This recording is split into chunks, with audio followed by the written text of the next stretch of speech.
10단원 정적분의 응용 같이 한번 시작해 보겠습니다. 첫 번째는요, 우함수와 기함수의 정적분이라는 것입니다. 여러분 일단은요, 우함수가 무엇인지 그리고 기함수가 무엇인지에 대해서 알아두어야 할 텐데요. 우함수와 기함수는요, 이 우와 기라는 게 한자어입니다. 그래서 우는요, 짝우예요. 짝수 할 때 짝우고요. 기는요, 홀수기입니다. 그래서 짝수차 함수를 우리가 우함수 이렇게 얘기하고요. 홀수차 함수를 우리가 기함수 이렇게 이야기합니다. 그래서 그 짝수와 홀수가 차수를 말하는 건데요. 예를 들어서 우함수는요. 상수함수와 같이 0차 함수, 그리고 2차 함수, 4차 함수 이런 친구들이 대표적인 우함수가 되겠고요. 물론 1차이지만 절대값을 갖고 있는 절대값 x도 우함수이긴 합니다. 그런데 1차의 모양을 갖고 있는데 왜 절대값이 붙었다고 해서 우함수라고 하는 걸까요? 우함수라는 것은요, 짝수차 함수만을 말하는 게 아니라 실은 함수가 y축에 대하여 대칭일 때 우리는 그 함수를요, 우함수라고 합니다. 짝수차의 함수들이 대표적으로 y축에 대하여 대칭이라는 성질을 갖고 있기 때문에 우함수라는 이름으로 불러주게 되었습니다. 그래서 여러분들 짝수차 함수의 성질을 생각해 보시면요. 예를 들면 대표적으로 2차 함수입니다. 2차 함수 같은 경우에 아래로 블록해서 이렇게 생겼죠. 이렇게 짝수차로 이루어져 있는 이 친구들 y축 대칭이라서 우리 우함수의 가장 대표적인 성질이다 기억해 주시면 되겠고요. 상수함수 같은 경우도요. 여러분 이렇게 y는 3이면 이렇게 그려지겠죠. 그래서 y축 대칭인 거 볼 수 있고요. 그래서 2차, 4차, 6차 함수 이런 친구들이 다 y축 대칭이라는 성질을 갖고 있고 또 절대값 x 같은 그래프도 여러분들 그릴 수 있죠. 이렇게 V자로 꺾인 친구 y축 대칭의 성질을 보여주고 있습니다. 이런 친구들 대표적으로 다 우함수라고 할 수 있겠고요. 그러면 우함수는 어떻게도 표현하냐면 직접적으로는 우함수라고 이야기하겠지만 간접적으로는 이렇게 함수 기호를 이용해서도 표현할 수가 있겠습니다.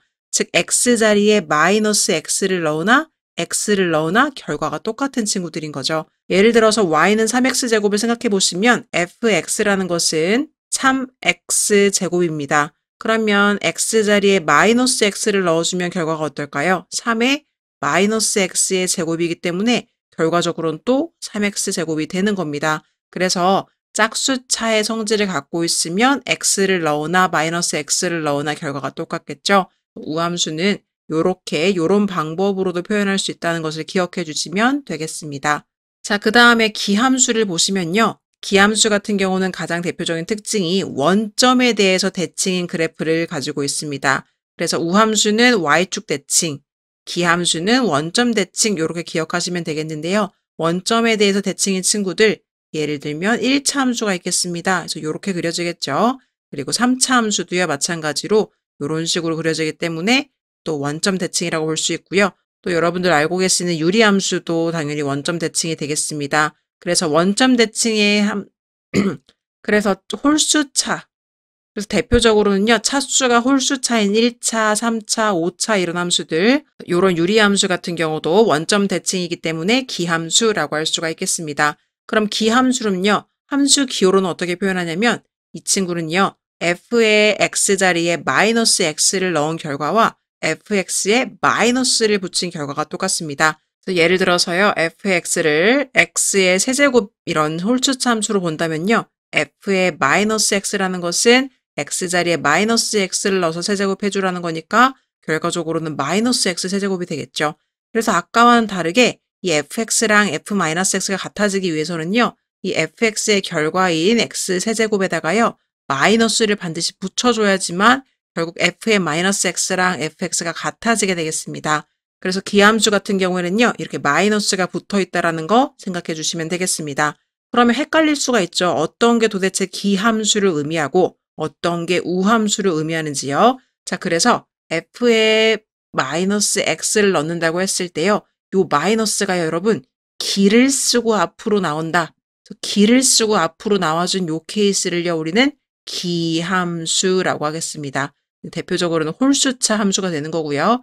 홀수기라는 거 기억해 주시고 f에 x자리에 마이너스 x를 넣었는데요. 이 x 앞에 있는 마이너스가요. 웁 하고 그냥 삼켜진 경우. 네, 좀 민망하네요. 자, 그냥 fx인 거죠.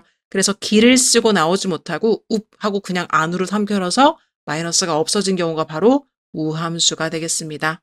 그래서 결국은요, 기함수에 관련된 표현 하나만 정확하게 알고 계시면 나머지는 우함수가 되겠습니다.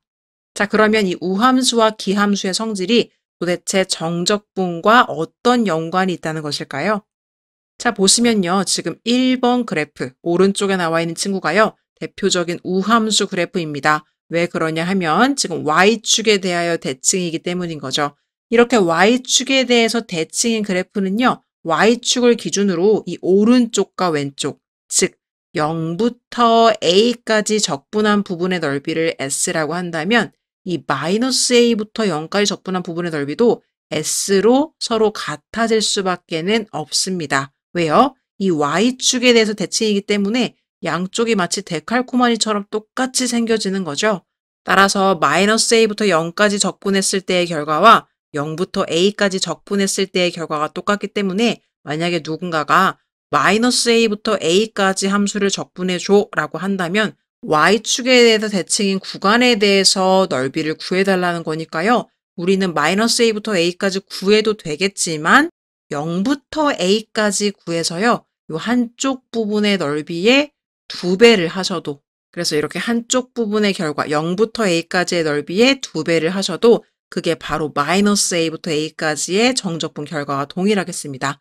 물론요. 2배는 0부터 A뿐만이 아니라 마이너스 A부터 0까지 적분한 값의 2배를 하셔도 결과는 동일하게 나오겠습니다. 그런데 굳이 이 표현을 써준 이유는 무엇이냐? 0으로 시작해서 A로 끝나는 이 값이요. 계산할 때 조금 더 편하기 때문이에요. 이렇게 마이너스 A를 넣는 것보다요. 그래서 원래는요. 양쪽의 넓이가 Y축 대칭이라서 이 Y축에 대해 대칭인 구간을 기준으로 정적분 값을 구하라고 한다면 우리는 반쪽만 구해서 2배를 할 수도 있겠다라는 것입니다. 자, 그럼 이번에는요. 원점에 대해서 대칭인 기함수일 때는요. 정적분의 결과에 어떤 특징을 갖고 있을까요? 자, 여러분, 이 마이너스 A부터 만약에 A까지 똑같이 적분을 하라고 한다면 요번에도요. 마찬가지로 이 아래쪽의 넓이와 위쪽의 넓이는 같을 텐데요. 이 정적분이라는 것은 넓이의 값을 말하는 것이긴 하지만 X축 아래쪽에 있을 때는 부호가 붙죠.